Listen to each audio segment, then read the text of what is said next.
Hello everyone, welcome to my video. Today I'm going to talk about the top 5 threats to the world as we know it today, the 21st century. As you might be aware, the world has lived through a history of wars, of plagues, of pandemics and persecutions. But 21st century provides presents a peculiar set of challenges, and these threats have the potential of ending our civilization as we know it today. So sit back and relax as I take you through these top 5 threats. So at number 5 we have poverty. Yeah, as of today, around 10% of the world population live in extreme poverty. That's just over 700 million people who depend on less than $2 per day. Given where we are coming from, we can say we have actually done a lot, but poverty remains a real threat in the world as we know it today. With urbanization, for example, a third of urban population live in slums where they practice open defecation. Today, nearly 10% of the world population practice open defecation. This is the 21st century, and this presents greater opportunity for the outbreak of diseases and pandemics. So, tied to poverty are other problems like illiteracy. We still have a very, very high amount of children that are supposed to be in school that are out of school. 41% of the global poverty population lives in sub-Saharan Africa. So poverty remains a real threat because the symptoms of poverty are so many. Breeds ignorance, and in an age of information, ignorance is a threat. An ignorant population will remain a threat. They can always pull back the greater number of people who are supposedly literate.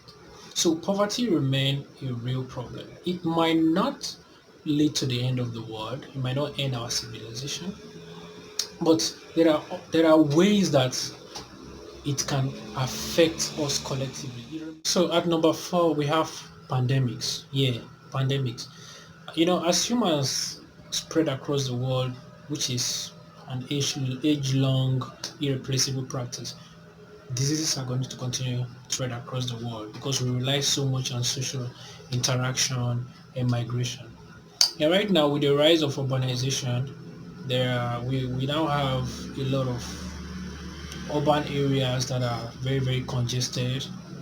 It has led to the growth of slums and chances and stuff like that. So these are places that can serve as incubation, so to say, for pandemics. So pandemics remain an existential threat for the world, well advanced, no matter how well advanced we become. In spite of the advancement we've recorded in science and technology and even medical care, we are still learning how to wash our hands. So human beings will have to be able to beat their hygiene problems to be able to fight off pandemic, but it will always be there once in a while to the world. So at number 3 we have nuclear war. It's been like 75 years since Hiroshima and Nagasaki were nuked, and it's been 50 years as well since the Non-Proliferation Treaty was signed. But the world is still, in great danger of an outbreak of nuclear war.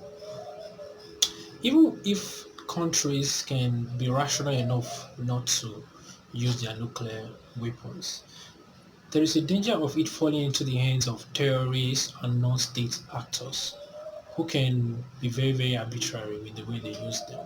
And then with the ongoing nationalist movements in the world, there's a lot of governments are so concerned about nationalism right now.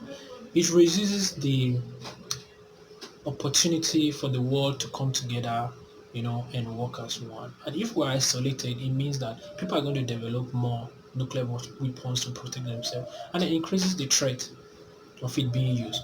Currently, we have a couple of hotbeds in the world. We have India and Pakistan, for example. These two countries have fought 4 wars, but who knows, the fifth one might actually be a nuclear war because they are both nuclear powers as at today.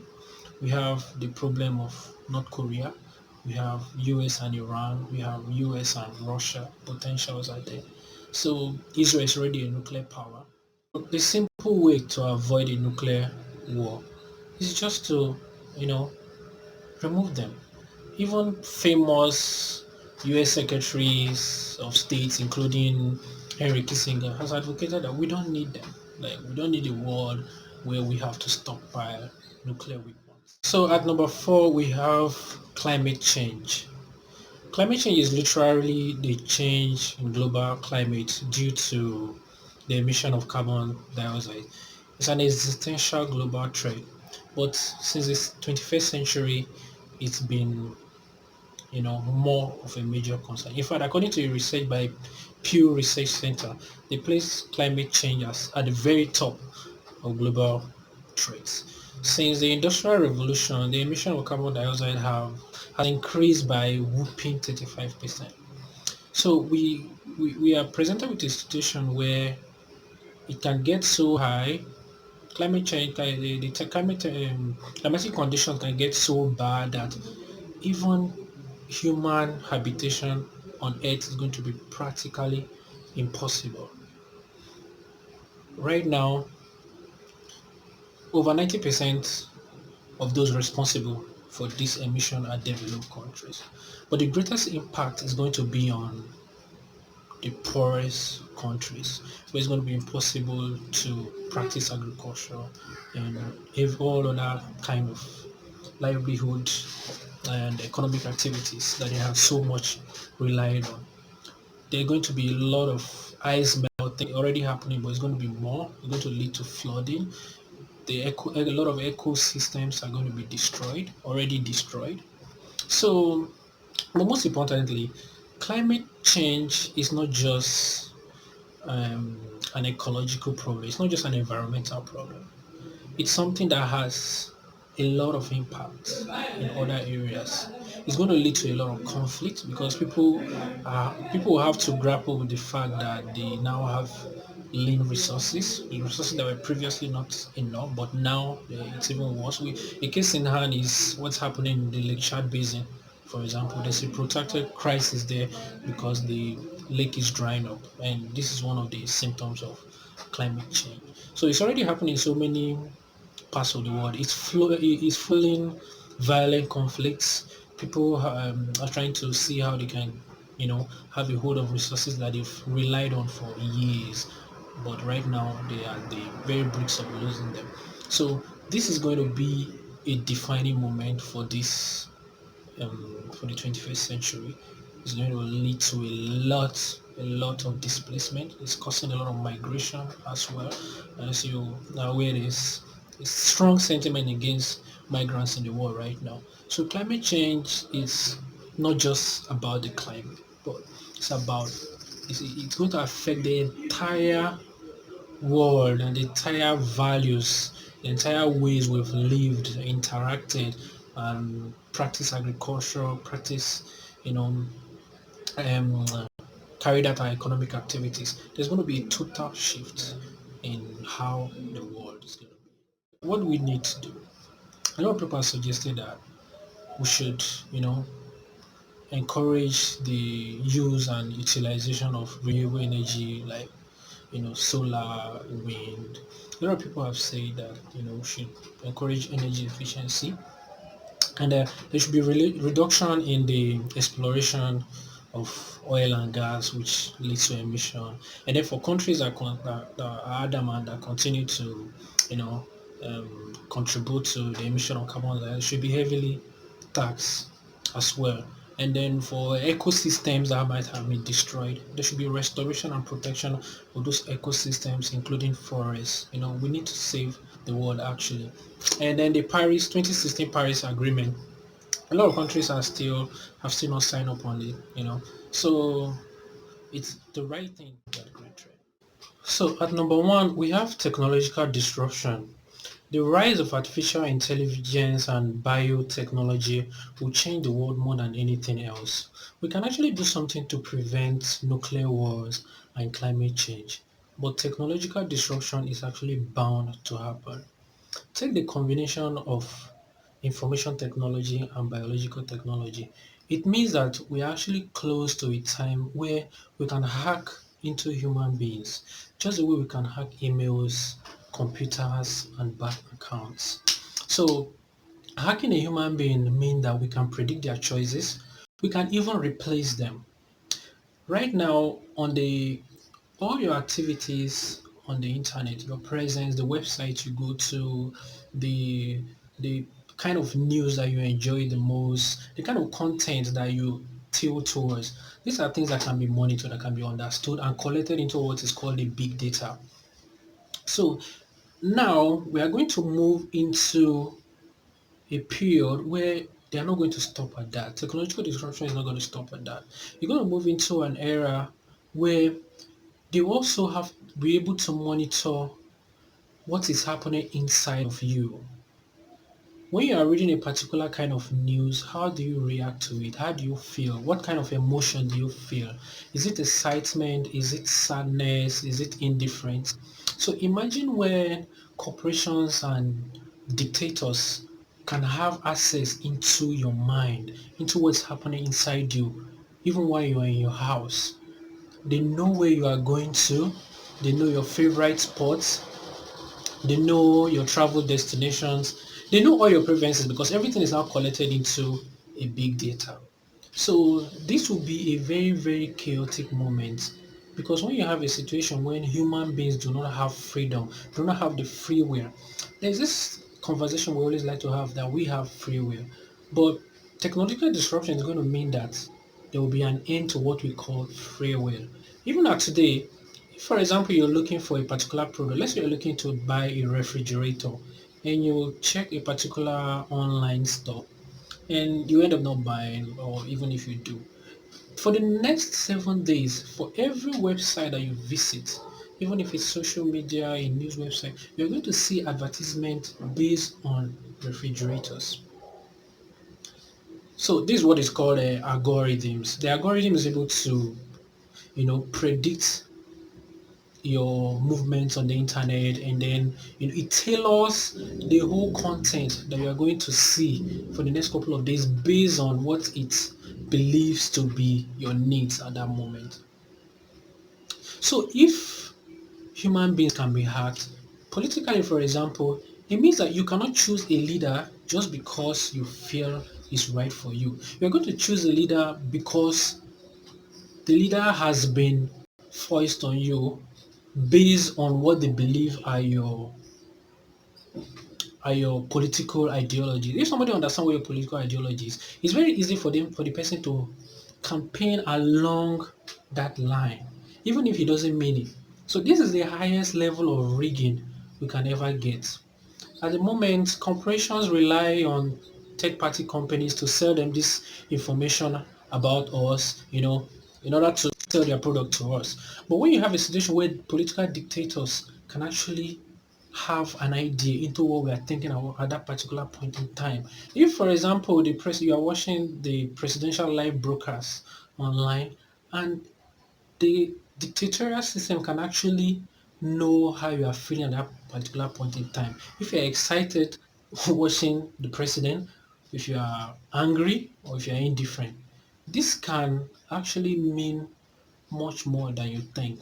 So there can be a clamp down on citizens because the government can tell exactly how they feel about them. The government can shape the whole idea of freedom to mean something else. So we're just going to be robots in a world where we're going to be, you know, tossed here and there, but we will just, like to believe that okay, all these decisions we're making it on their own, but obviously we are not making it on our own.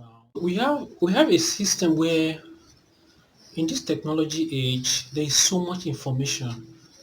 One of the greatest problems we have to deal with is information overload.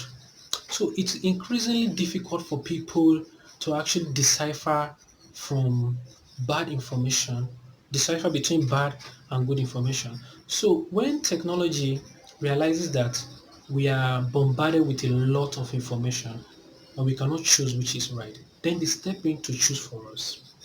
They try to, based on what they believe is who we are, or based on who they want us to be. They will choose a particular kind of information that will, you know, influence us the most.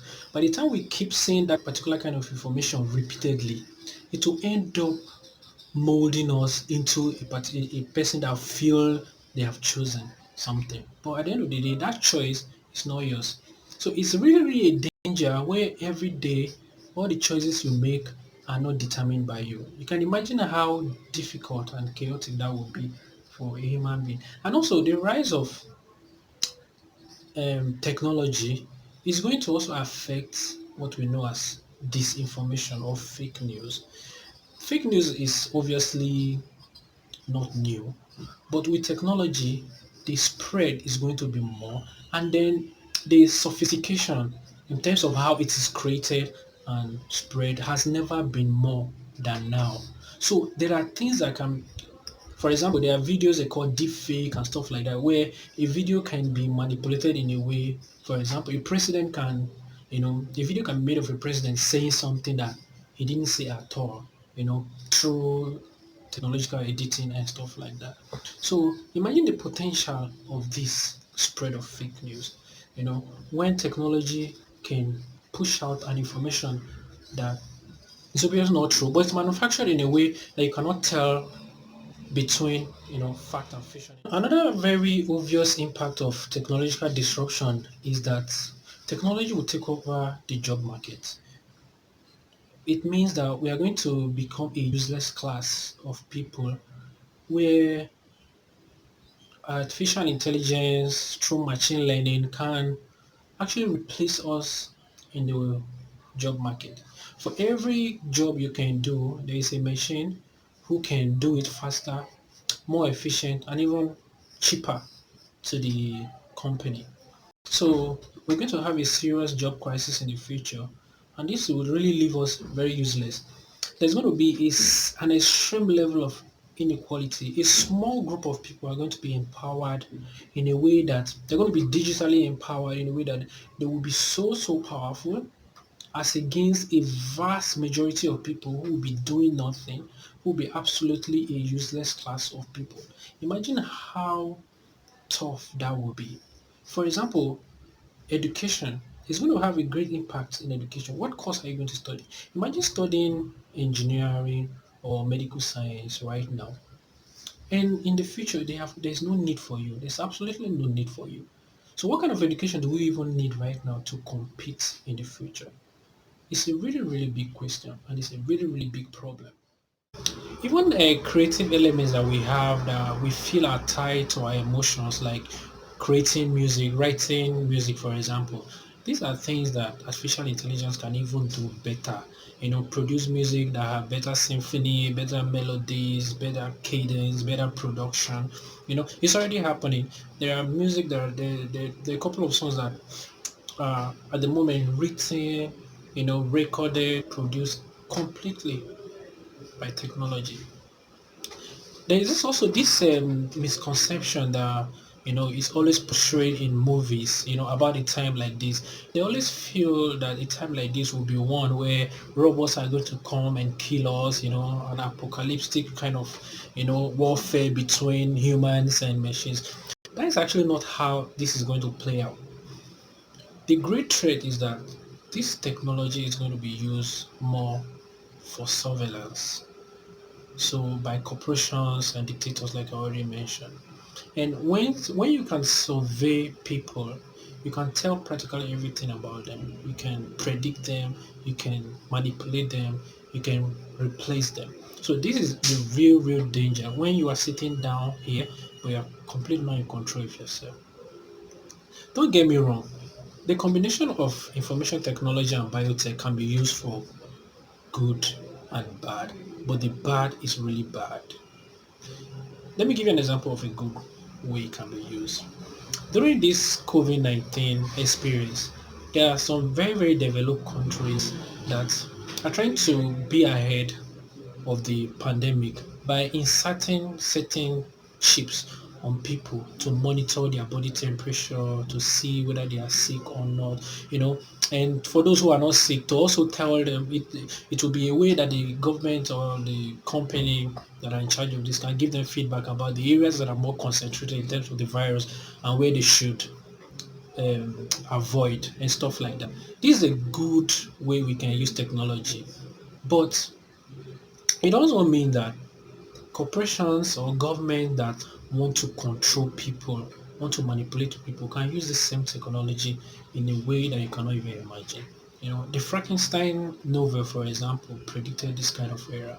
It's going to be, it's going to snowball into cyber attacks, cyber wars, bio weapons, singularity. These are all things that we need to come to appreciate at this point in time. And with the interconnectivity that comes with technology, it means that any problem at any place at any given time is a global problem.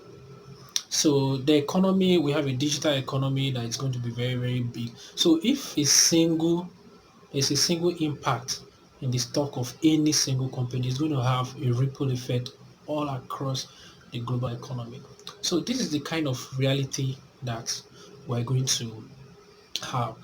So are we saying we should do away with technology? Obviously not. But I feel the world can come together and define what is the ethical way or the ethical ways we can use technology to better the world. Because if it falls in the hands of the wrong people, they are going to use it for very, very dangerous um, things in the world.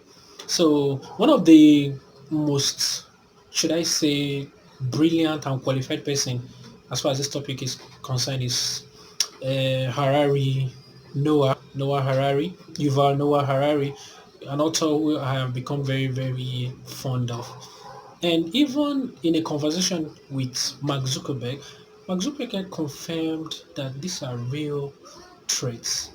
So I will also encourage you to watch a video of Mark Zuckerberg and Yuval Noah Harari on YouTube, where they talk expansively in a more simplified form about the danger that we face as far as the rise of AI and biotechnology is concerned. So guys, thank you so much for watching my video. It's actually becoming very uncomfortable for me right now because I think it's trying to rain, so I'm struggling to just put an end to the video. I hope you enjoyed. If there's any other thing you feel is a threat to the world as well that I didn't mention, you can talk about it in the comment below and I'll react. See you in my next video. Thank you.